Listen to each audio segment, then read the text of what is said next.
गणेशाय नमः। विघ्नेश्वराय वरदाय शुभप्रियाय लंबोदराय विकटाय गजाननाय नागाननाय श्रुति यज्ञ विभूषिताय गौरीसुताय गणनाथ नमो नमस्ते। गणेशाय नमः। अतः अधिक मास कृष्ण एकादशी व्रत कथा प्रारंभ थे। युधिष्ठिर ने पुनः पूछा, हे प्रभु, इस मल मास के कृष्ण पक्ष की एकादशी को क्या कहा जाता है? हे जगत के स्वामी, उसका नाम और विधि क्या है? यह सब आप वर्णन कीजिए। श्री कृष्ण जी ने कहा, हे युधिष्ठिर, मनुष्य को मुक्ति, भक्ति, भोग और आनंद देने वाली, पवित्र और पाप का नाश करने वाली इस एकादशी का नाम परमा है। शुक्ल पक्ष की एकादशी की विधि को जो मैंने वर्णन किया है, उसी के सदृश्य इसकी विधि भी है। वही कार्य भक्ति पूर्वक नरोत्तम भगवान का पूजन इस एकादशी में भी करना चाहिए। यहाँ मैं एक मनोहर कथा कहता हूँ जिसे मैंने कंपिल्य नगर में मुनियों से सुना है। उस नगर में सुमेधा नामक कोई धार्मिक ब्राह्मण रहता था। उसकी पवित्रा नाम की पत्नी बड़ी पतिव्रता थी, परंतु कभी पाप के कारण वह ब्राह्मण धन धान्य से रहित हो गया। यहाँ तक कि बहुत से मनुष्य से भिक्षा मांगने पर भी उसे कभी भिक्षा नहीं मिलती। भोजन, वस्त्र और स्थान तक वह नहीं उसका पता। सौंदर्य यौवन संपन्न उसकी स्त्री अपने पति की सेवा किया करती थी। वह विशाल नेत्रों वाली जब कभी अतिथि सत्कार करती तो स्वयं शुद्धित रहा जाया करती थी, किंतु गृह में शुद्धित रहने पर भी उसका मुख पंकज मलिन न होता था। इस प्रकार उस सुंदर दांतों वाली उसकी पत्नी का शरीर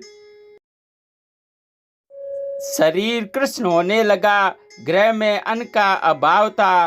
पति प्रेम बंधन भी अटूट था। यह सब देखकर अपने भाग्य को कोसता हुआ वह ब्राह्मण अपनी पत्नी प्रियावंदा से कहने लगा, हे कांते, मैं श्रेष्ठ मनुष्यों से भीख मांगता हूँ, परंतु मुझे धन नहीं मिलता है। बताओ कौन सा कार्य करूं?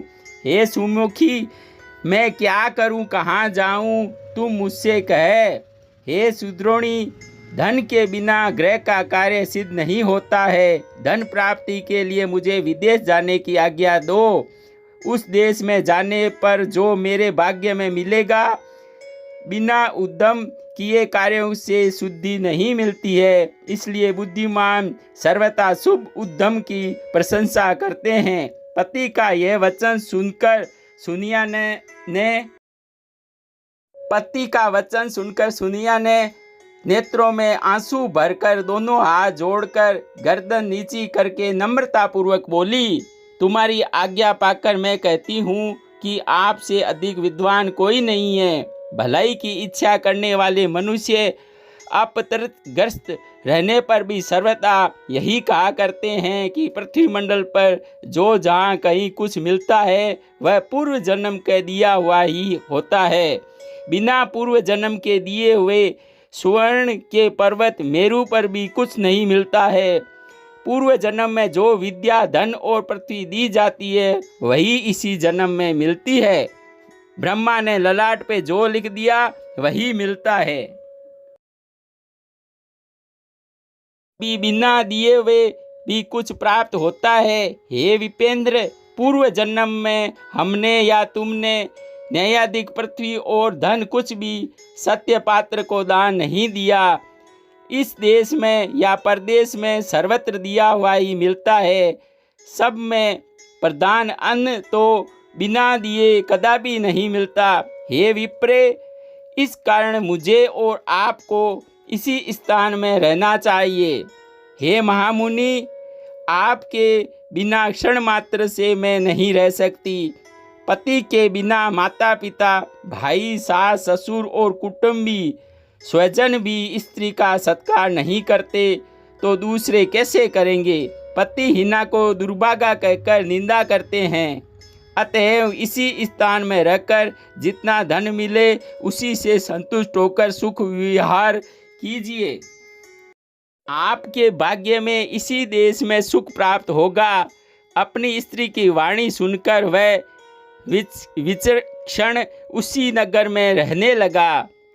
तब तक मुनियों में श्रेष्ठ कौंडिल्य मुनि वहाँ आए। उसको देखकर सुमेधा प्रसन्न हो गया।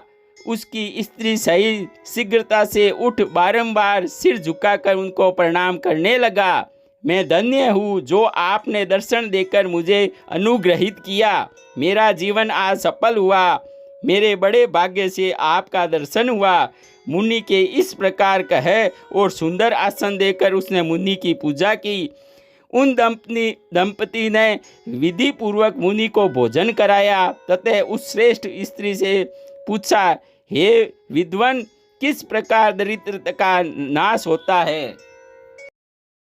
बिना दान दिए हुए धन, विद्या और स्त्री कैसे प्राप्त होती है? मेरा पति मुझे त्याग दूसरों के घरों में भिक्षा मांगने के लिए विदेश यात्रा करना चाहता है। मैंने अति युक्ति युक्त वाक्यों से उन्हें रोक रखा है। मैंने इस बात का बल देकर कहा कि बिना दिए हुए कुछ नहीं मिलता। हे मुनेंद्र, मेरे भाग्यवश आप भी यहाँ आ गए हैं। आपकी कृपा से मेरी दरिद्रता का अवश्य विनाश हो जाएगा।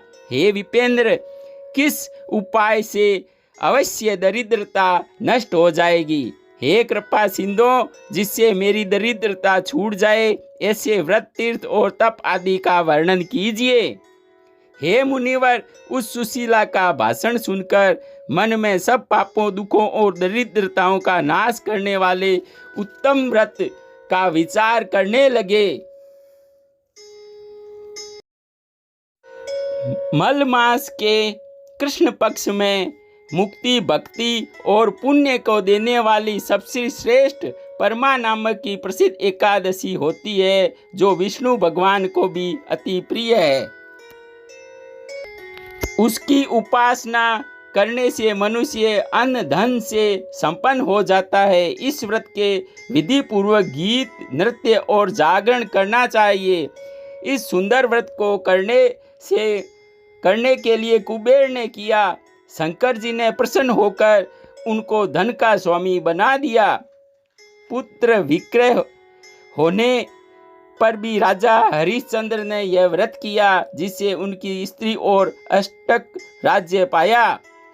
हे विलासाक्षी, इसलिए तुम भी जागरण के सहित विधि पूर्वक यह सुंदर व्रत करो। हे पांडव, यह संपत्ति कौंडिल्य ने उनकी समस्त विद्याओं के साथ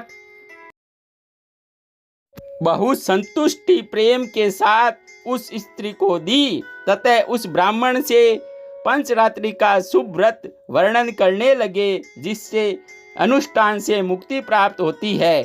परमा एकादशी के प्रातःकाल पौर्वालिंग विधि करके आदर सहित यथाशक्ति पंचरात्रि में व्रत का नियम करे। जो प्रातः काल में स्नान करके 5 दिवसीय पर्यंत निराहार रहता है, वह अपने पिता, माता, स्त्री सहित विष्णु लोक में जाता है। जो मनुष्य 5 दिन एक बार भोजन करने से समस्त पापों से मुक्ति होकर स्वर्ग लोक में आनंद करते हैं।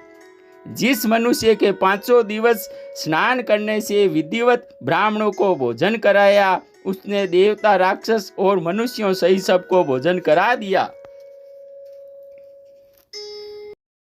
जो मनुष्य जल से भरे हुए सुंदर घट ब्राह्मणों को दान देता है, उनके मानो चराचर ब्रह्मांड का दान दे दिया। जो मनुष्य तिल से भरे हुए पात्र का दान विद्वान ब्राह्मण को करता है, ये साध्वी, वह मनुष्य दान में दत्त तिल संध्या तुल्य वर्ष स्वर्ग लोक में निवास करता है। जो 5 दिन स्नान कर घृत से पूर्ण पात्र का दान करता है, वह समस्त सुखों को भोगकर सूर्य लोक में आनंद करता है। जो मनुष्य 5 दिवस ब्रह्मचर्य में रहता है, वह स्वर्गीय अप्सराओं के साथ विहार करता है। ये साध्वी, तुम भी पति सहित इस व्रत को करो।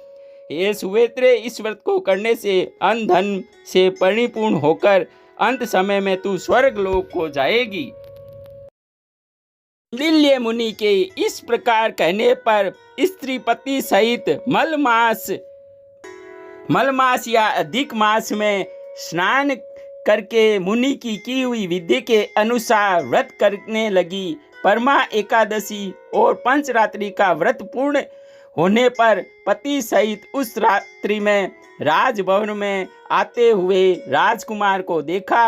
राजकुमार ने ब्रह्मा की प्रेरणा से सब सुंदर सुंदर साज सज्जा से सुज्योतित नवीन ग्रह देकर स्वयं उस दंपति का उसमें निवास करा दिया।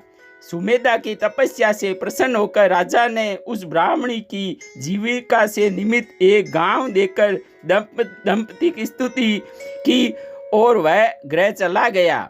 मलमास के कृष्ण पक्ष की परमा एकादशी का आदर सहित व्रत और पंचरात्रि का व्रत करने से समस्त पापों से मुक्ति होकर सुखपूर्वक सब प्रकार का आनंद भोग करके पत्नी सहित अन्न में विष्णु लोक को गया। जो लोग इस परमा व्रत का व्रत तथा पंचरात्रि व्रत को करते हैं उनके पुण्य का वर्णन करने की शक्ति मुझ में नहीं है। जिसने परमा के व्रत को किया है, इस प्रकार यदि तीर्थ, गंगा आदि नदी और गोदान आदि सब मुख्य दान कर चुका। जिसने इस एकादशी का व्रत किया उसने गया में श्राद्ध करके पितरों को संतुष्ट कर दिया और धर्मशास्त्र में विदित वृद्धाध्याय से सभी व्रतों को कर दिया।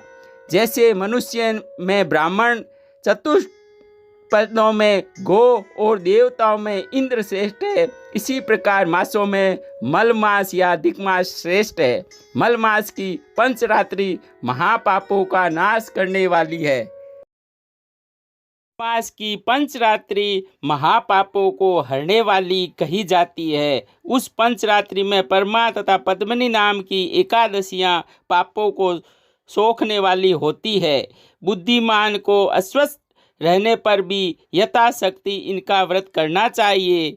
जिन्होंने मनुष्यों का जन्म पाकर मलमास का व्रत तथा स्नान नहीं किया, एकादशी का व्रत नहीं किया, उन जन्मधारियों को 84 लाख योनियों में जन्म लेने का दुख मिलता है। बहुत पुण्य संचित करने से मनुष्य का दुर्लभ शरीर प्राप्त होता है। इस कारण परमा के शुभ व्रत को करना चाहिए। यह कहकर श्री कृष्ण जी बोले, हे अनद, मल मास में या अधिक मास में परमा नाम की एकादशी का जो फल है वह मैंने तुमसे पूछने पर कह दिया। हे राजन, इसका सावधानी से व्रत करना चाहिए। श्री कृष्ण जी महाराज द्वारा कथित उक्त महात्म्य को सुनकर पत्नी तथा भाइयों सहित युधिष्ठिर ने इस एकादशी के व्रत को किया, जिससे वे इस लोक में अगम्य भोगों को भोग कर अंत में प्रसन्नता से विष्णु भगवान के लोक में पहुँचे। जो मनुष्य पृथ्वी पर सुंदर मल मास या अधिक मास में गंगा तथा तीर्थ स्नान करेंगे तथा विधि पूर्वक दोनों एकादशियों और पंचरात्रि का व्रत करेंगे, वे स्वर्ग लोक में आनंद उपभोग कर अंत में तीनों लोकों द्वारा वंदित विष्णु भगवान के लोक में प्राप्त करेंगे। इति अधिक मास कृष्णा एकादशी व्रत कथा मातम्यम संपूर्णम। जय श्री कृष्णा। राधे राधे। हेलो भक्तजनों, वीडियो को लाइक व सब्सक्राइब ज़रूर कीजिएगा और शेयर ज़रूर कीजिएगा। धन्यवाद। राधे कृष्ण, राधे कृष्ण, राधे राधे।